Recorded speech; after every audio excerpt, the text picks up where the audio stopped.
السلام علیکم ورحمۃ اللہ وبرکاتہ۔ چوہا، بکرا، مرغ اور کسان۔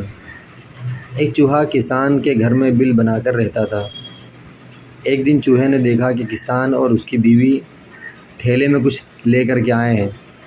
جب تھیلے میں سے نکالا تو دیکھا اس میں چوہا دانی ہے۔ بہت غور سے دیکھنے کے بعد معلوم پڑا اس میں چوہا دانی ہے۔ خطرہ بھاپنے پر اس گھر کے پچھواڑے میں جا کر کبوتر کو یہ بات بتائی۔ اس چوہے نے کبوتر کو یہ بات بتائی کہ گھر میں چوہا دانی آ گئی ہے۔ کبوتر نے مذاق اڑاتے ہوئے کہا، مجھے کیا، مجھے کون سا اس میں پھنسنا ہے، وہ تیرے لیے آئی ہے۔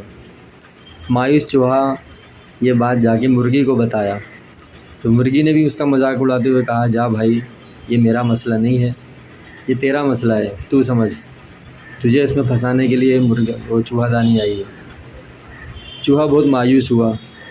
اس نے مایوسی کی حالت میں دیوار پہ بکری بندھی ہوئی تھی، بکری کو جا کر کے اس نے یہ بات بتائی تو بکری ہنستے ہنستے لوٹ پوٹ ہو گئی، خوب ہنسی، ہنستے ہنستے خوب لوٹ پوٹ ہو گئی۔ پھر اس نے ہنستے ہنستے لوٹ پوٹ ہو اسی رات چوہا دانی میں۔ بہرحال اس نے بکری نے یوں کہا کہ میرا مسئلہ نہیں، تیرا مسئلہ ہے۔ چوہا مایوس ہو گئے۔ اسی طرح سے رات ہو گئی۔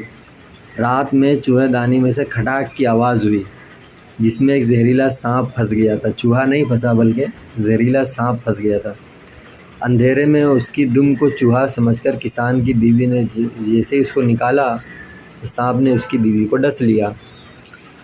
اس کی بیوی کی طبیعت ہو گئی خراب۔ طبیعت بگڑنے پر کسان نے حکیم کو بلوایا۔ حکیم نے اسے کبوتر کا سوپ پلانے کا مشورہ دیا۔ نتیجہ یہ ہوا کبوتر اس کے برتن میں ابل رہا تھا۔ کبوتر کو کاٹنا پڑ گیا۔ خبر سن کر کسان کے کئی رشتہ دار ملنے آ پہنچے جن کے کھانے پینے کا انتظام کیا گیا، جس میں مرغی سے ان کی ضیافت کی گئی، تو مرغی کو کاٹنا پڑ گیا۔ کچھ دنوں کے بعد ایسا ہوا کہ کسان کی بیوی اچھی نہیں ہو پائی بلکہ وہ مر گئی۔ تو جنازہ اور موت اور ضیافت میں بہت سارے لوگ آئے جس کی وجہ سے بکرے کو کاٹنا پڑا، بکری کو ذبح کرنا پڑا، اور چوہا بہت دور جا چکا تھا۔ اگلی بار کوئی آپ کو اپنا مسئلہ بتانے آئے اور آپ کو لگے یہ میرا مسئلہ نہیں ہے تو انتظار کیجئے اور دوبارہ سوچیں، ہم سب خطرے میں ہیں۔ سماج کا ایک عضو، ایک طبقہ، ایک شہری خطرے میں ہے۔ ذات، مذہب اور طبقے کے دائرے سے باہر نکلیے۔ تو کوئی پریشانی آئے تو یہ مت سمجھیں کہ یہ میرا مسئلہ نہیں ہے بلکہ ہم سب کا مسئلہ ہے۔